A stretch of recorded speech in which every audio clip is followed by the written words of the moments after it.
কই গেছে?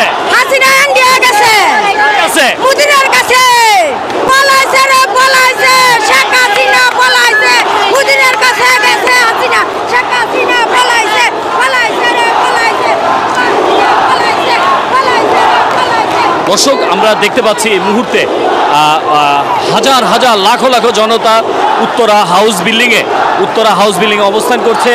এমনকি নারীরাও এসে সেই আন্দোলনে অংশগ্রহণ করছে। আপনারা দেখতে পাচ্ছেন যে অনেকে ইতিহাসের একটি সাক্ষী হয়ে আছে, অনেকে ছবি তুলছে, এই ইতিহাসের সাক্ষী হয়ে আছে অনেকে। আপনারা দেখতে পাচ্ছেন কিছু কিছু মানুষ আওয়ামী লীগের নেতাকর্মীদের পোস্টারও ছিঁড়ছে, কারণ এই স্বৈরাচার হাসিনার তাকে দেখতে চায় না, এমনটাই তাদের মন্তব্য।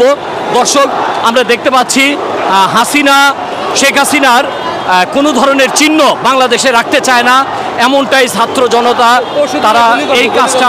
আচ্ছা, আমরা একটু ছাত্রদের সাথে একটু কথা বলবো যে এই পোস্টার কি করেছে, আসলে এই পোস্টার কি ভাই, এই পোস্টার কি করছে ভাই? আমরা এটা ভাই সব ছেড়ে রাখবো, কিছু রাখবো না, মানে শেখ হাসিনার কোনো কিছু রাখবো না, কোনো চিহ্ন থাকবো না বাংলাদেশে, শেখ হাসিনার কিছু থাকবো না।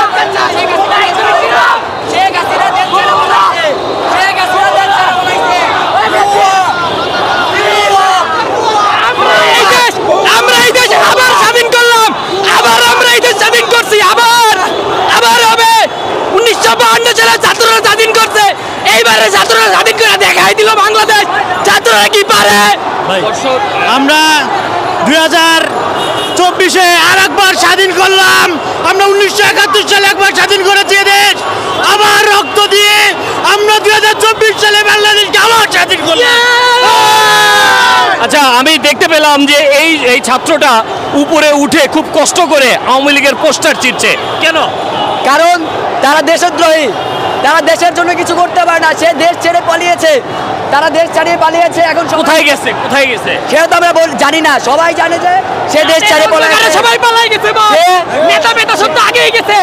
আচ্ছা, আমি দেখতে পাচ্ছি উত্তরা হাউস বিল্ডিং এর ছোট্ট একজন শিশু এসে এখানটা আছে, তার সাথে তার মাও আছে। আমি একটু তার সাথে কথা বলবো। তুমি কি জন্য এসেছো বাবা?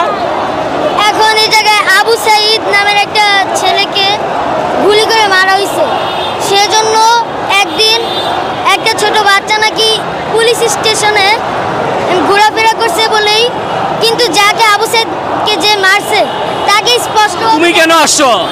আমি আসছি জায়গায়, আমি আনন্দ মিছিল আসছি, আমি আনন্দ করতে আসছো। আচ্ছা, এই যে ছোট্ট বাচ্চাকে নিয়ে আপনি 24-এর আন্দোলনে যে এসেছেন, আপনার মতামতটা একটু বলেন। আমার মতামত আনন্দ মিছিল, বাংলাদেশ জিন্দাবাদ। বাংলাদেশ স্বাধীন হয়ে গেছে, অবশ্যই। এতদিন স্বাধীন ছিল না।